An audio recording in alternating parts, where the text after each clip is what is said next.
नमस्कार मित्रों, कैसे हो आप सभी। आशा करता हूँ कि बढ़िया होंगे।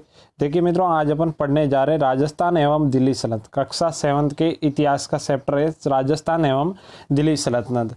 तो मित्रों, आगे बढ़ने से पहले आपसे एक निवेदन करूंगा कि आपने अभी तक हमारे यूट्यूब चैनल को सब्सक्राइब नहीं किया तो चैनल को सब्सक्राइब कर दीजिए और पास वाली बेल आइकन को दबा दीजिए। चलिए शुरू करते हैं। देखिए, आज अपन इस पाठ का पूरे का अध्ययन करेंगे, फिर इसके नोट्सों का अध्ययन और फिर अपने जिस प्रकार से सीरीज चलती है उस प्रकार से फिर इसके क्वेश्चन आंसर पढ़ेंगे। तो देखिए, जैसा कि हम पिछले अध्याय में पढ़ चुके हैं कि सम्राट हर्ष की मृत्यु के पश्चात भारत की राजनीतिक एकता समाप्त हो गई।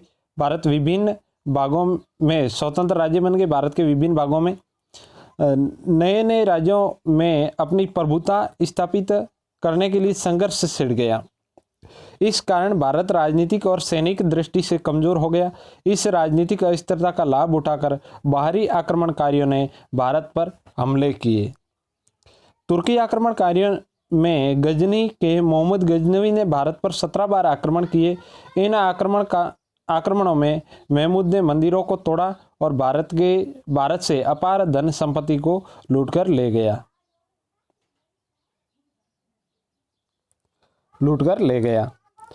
उसने 1025 ईस्वी में गुजरात के प्रसिद्ध सोमनाथ मंदिर पर आक्रमण किया और मंदिर को तोड़ फोड़कर प्रचुर मात्रा में धन को लूटकर ले गया।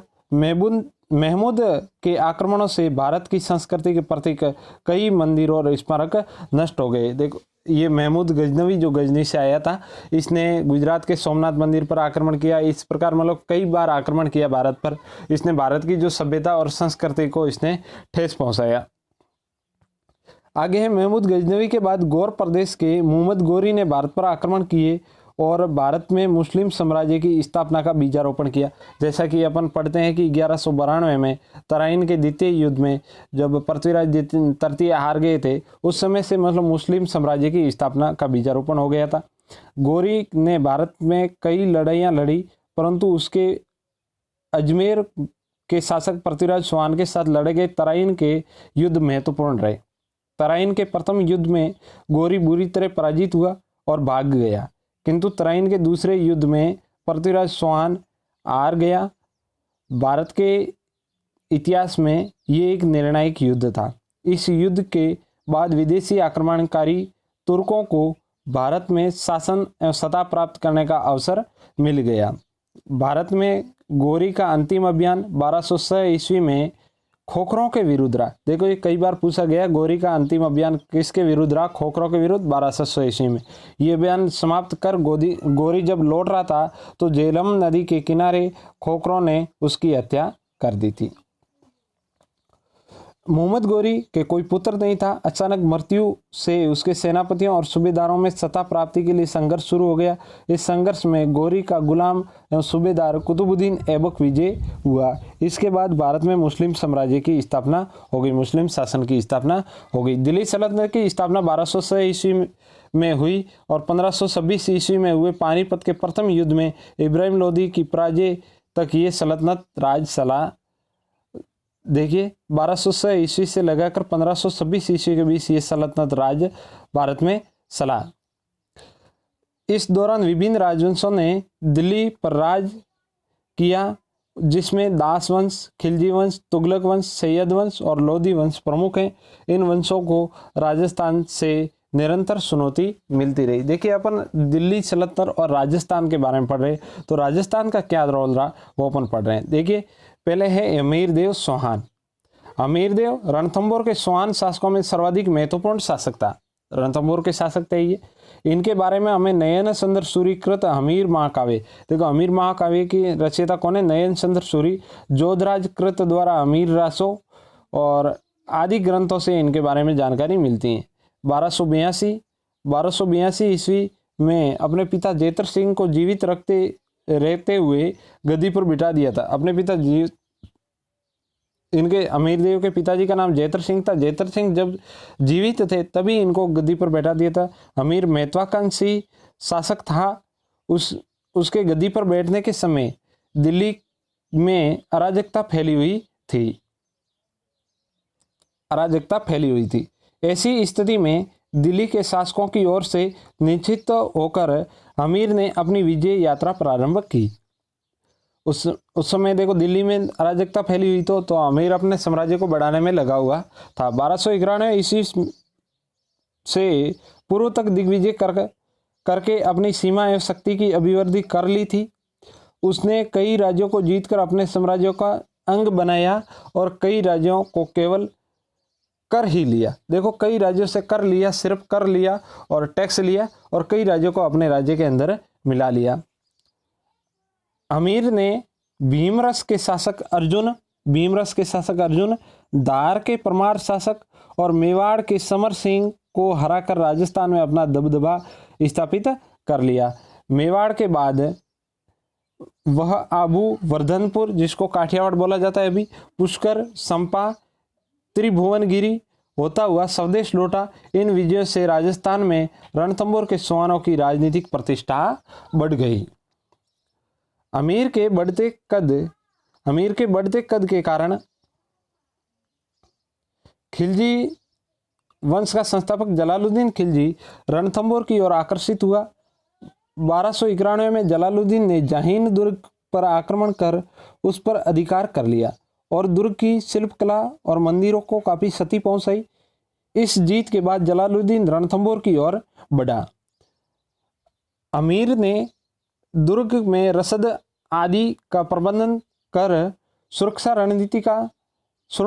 रणनीति द्वारा सुल्तान का प्रतिरोध किया।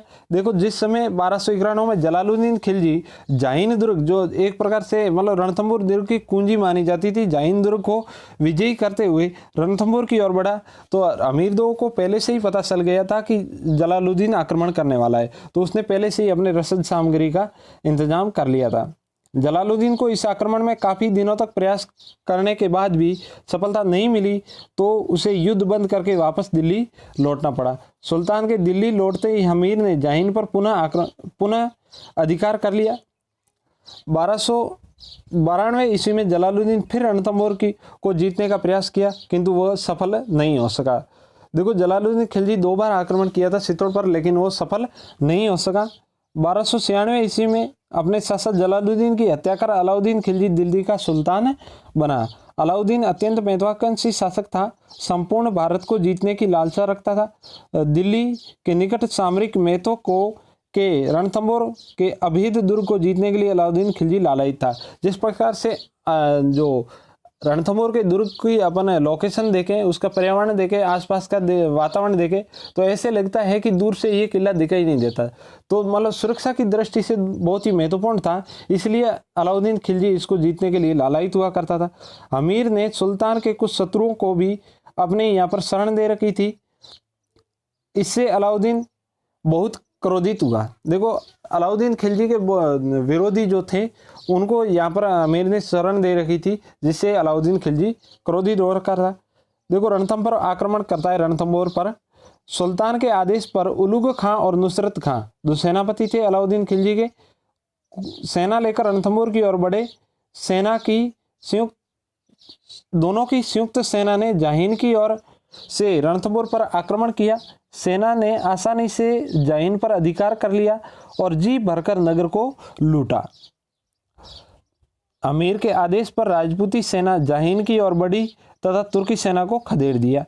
तुर्की सेना ने जवाबी हमला किया और रणथंभौर पर घेरा डाल दिया। रणथंभौर दुर्ग के प्राचीर से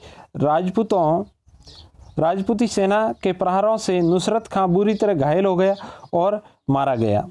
देखो दुर्ग के अंदर से ही आक्रमण किया राजपूती सेना ने, नुसरत खां मारा गया। राजपूती सेना के दुर्ग से निकलकर तुर्की सेना पर जोरदार हमला किया तो उलुग खां अपने प्राण बचाने के लिए भागना पड़ा और उसकी सेना बिखर गई। अब अलाउद्दीन खुद एक विशाल सेना लेकर रणथंभौर आया। लगभग 1 वर्ष तक सुल्तान रणथंभौर दुर्ग पर घेरा डाले रहा, पर उसे कोई सफलता नहीं मिली। सैन्य क्षेत्र में सफलता नहीं मिलने पर अलाउद्दीन ने छल कपट से दुर्ग को जीतने का प्रयास शुरू कर दिए। सुल्तान ने संधि वार्ता के बहाने अमीर के सेनापतियों को बुलाया और उन्होंने प्रलोभन देकर अपनी ओर मिला लिया। उधर किले में अब रसद सामग्री खत्म हो रही थी, जो बची हुई थी उसमें अलाउद्दीन ने हड्डियों का सूरा मिलवाकर अपवित्र कर दिया देखिए जिस समय देखो ये आक्रमण से नहीं जीत पाया तो अमीरदेव के दो सेनापति थे, रणमल और रतिपाल। आपने नाम सुना होगा, रणमल और रतिपाल। रणमल और रतिपाल को अपने और मिला लिया और जो किले के अंदर रसद सामग्री थी उसमें हड्डियों का सूरा मिला दिया। जिस प्रकार से अपन कहे जाते हैं जो राजपूती सेना थी वो एक हिंदू धर्म की थी तो अपवित्र हो गया था रसद सामग्री वगैरह, तो उससे ये जल स्रोतों को अपवित्र कर दिया। ऐसी स्थिति में भूखे प्यासे राजपूत सैनिक केसरिया वस्त्र पहनकर दुर्ग से बाहर आ गए, शत्रु से भिड़ गए। दिल्ली की विशाल सेना के सामने राजपूती सेना टिक न सकी। अमीर वीरतापूर्वक लड़ता हुआ मारा गया। 1301 में अलाउद्दीन ने रणथंभौर पर अधिकार हो गया। अलाउद्दीन का रणथंभौर पर अधिकार हो गया। अमीर विद्वानों एवं कलाकारों का आश्रयदाता था। वह सूरवीर योद्धा एवं कुशल सेनानायक था। अलाउद्दीन ने सैनिक के बलबूते पर नहीं सल कपट से रणथंभौर को जीता। अमीर ने 17 युद्ध किए थे जिनमें से वो 16 युद्धों में विजयी रहा और 17वां युद्ध ये अंतिम वाला हार गया था। राजा अमीरदेव का नाम इतिहास में स्मरणीय रहेगा। देखिए अमीरदेव 1301 में अलाउद्दीन खिलजी का रणथंभौर पर अधिकार हो गया और यहाँ पर जल जौहर भी हुआ था। रानी रंगा देवी के नेतृत्व में जौहर भी हुआ था। अब है रावल रतन सिंह।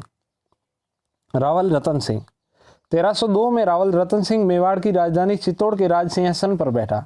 एक वर्ष के भीतर ही अलाउद्दीन खिलजी ने चित्तौड़ पर आक्रमण किया। मेवाड़ के बढ़ते प्रभाव, साम्राज्य विस्तार की लालसा, दुर्ग की सामरिक महत्व आदि के कारण अलाउद्दीन ने चित्तौड़ पर आक्रमण कर दिया।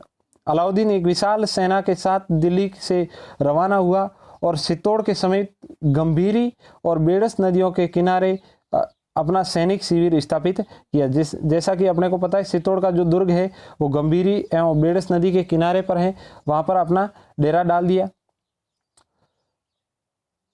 सैनिक शिविर चित्तौड़ पर 8 माह के घेरे के पश्चात भी अलाउद्दीन को कोई सफलता नहीं मिली। तब अलाउद्दीन ने कूटनीति का सहारा लिया और संधि वार्ता के लिए पहल की।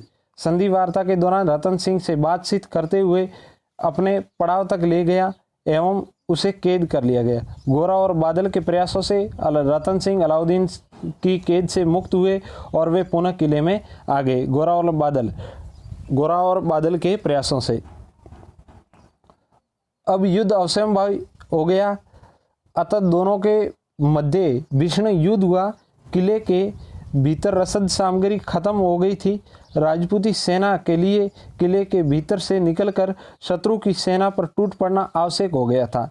राजपूत सरदारों ने केसरिया वस्त्र धारण किए और किले के द्वार खोल दिए। रावल रतन सिंह तथा उसके सेनापति गोरा व बादल की वीरतापूर्वक लड़ते हुए वीर गति को प्राप्त हुए। इधर रानी पद्मिनी के नेतृत्व में विशाल संख्या में स्त्रियों ने किले के अंदर ही जौहर किया। ये चित्तौड़ का पहला जौहर था। चित्तौड़ का पहला जौहर हुआ था 1302 में, ये रानी पद्मिनी के नेतृत्व में हुआ था। चित्तौड़ पर अलाउद्दीन खिलजी का अधिकार हो गया। विजय के बाद सुल्तान ने चित्तौड़ की जनता का कत्ले आम का आदेश दिया। मुस्लिम सैनिकों ने भी जी भरकर जनता को लूटा और भव्य भवनों एवं मंदिरों को धराशायी कर दिया। कुछ दिनों बाद मेवाड़ का राज्य और चित्तौड़ का दुर्ग अपने पुत्र को सौंपकर अलाउद्दीन दिल्ली लौट गया था। अपने पुत्र को सौंपकर ये दुर्ग और दिल्ली लौट गया था। और आपको ये भी बताना है कि जब अलाउद्दीन खिलजी अपने दुर्ग को अपने पुत्र को दुर्ग सौंप कर गया तो इस दुर्ग का क्या नाम रखा था, ये कमेंट बॉक्स में जरूर बताना। सुल्तान के दिल्ली लौटने के बाद राजपूत वीरों ने चित्तौड़ दुर्ग के जीतने के प्रयास जारी रखे। सरदार हमीर जो सिसोदा गांव का था 1326 के आसपास चित्तौड़ को पुनः जीत लिया और मेवाड़ में सिसोदिया राजवंश की नींव डाली। 1326 में वापस चित्तौड़ को जीता गया। 1326 में लगभग 23 वर्षों के बाद में। अब है कानड़देव राजस्थान के दक्षिण पश्चिम में जालोर में स्थित जालोर पर चौहान वंशीय राजाओं का शासन रहा। 1305 में कानड़देव जालोर के शासक बने और साम्राज्य विस्तार की आकांक्षा जालोर की महत्वपूर्ण व्यापारिक एवं सामरिक स्थिति, कानड़देव के बढ़ते शक्ति प्रभाव को रोकने के आदि कारणों से अलाउद्दीन खिलजी जालोर को जीतना चाहता था। अलाउद्दीन ने सोमनाथ मंदिर को ध्वंस करने तथा गुजरात विजय के लिए उलू खां और नुसरत खां की विशाल सेना देकर भेजा। गुजरात जाने का सीधा मार्ग जालौर से होकर गुजरता था। अलाउद्दीन ने अपनी सेना जालौर से होकर गुजरने के लिए अनुमति मांगी, जिसे कानरदेव ने ठुकरा दिया। देखो, दिल्ली का एक बहुत बड़ा सुल्तान है और जालौर का एक छोटा सा शासक, देखो अपनी धैर्य देखो, उस समय राजपूत शासकों का बहुत ज़्यादा धैर्य हुआ करता था। तो देखो इन्होंने मतलब इसकी अनुमति को ठुकरा दिया कि भाई रास्ता नहीं देंगे। सुल्तान की सेना मेवाड़ से होकर निकल गई। इस सेना ने मार्ग में पड़ने वाले गांवों को लूटा, नष्ट भ्रष्ट किया, गुजरात के काठियावाड़ को जीता और सोमनाथ मंदिर के शिवलिंग को भी तोड़ डाला। इस तबाही तथा पवित्र स्थलों को ध्वंस कर से कानरदेव काफी क्रोधित हुआ। उसने सुल्तान को सबक सिखाने का निश्चय कर लिया था।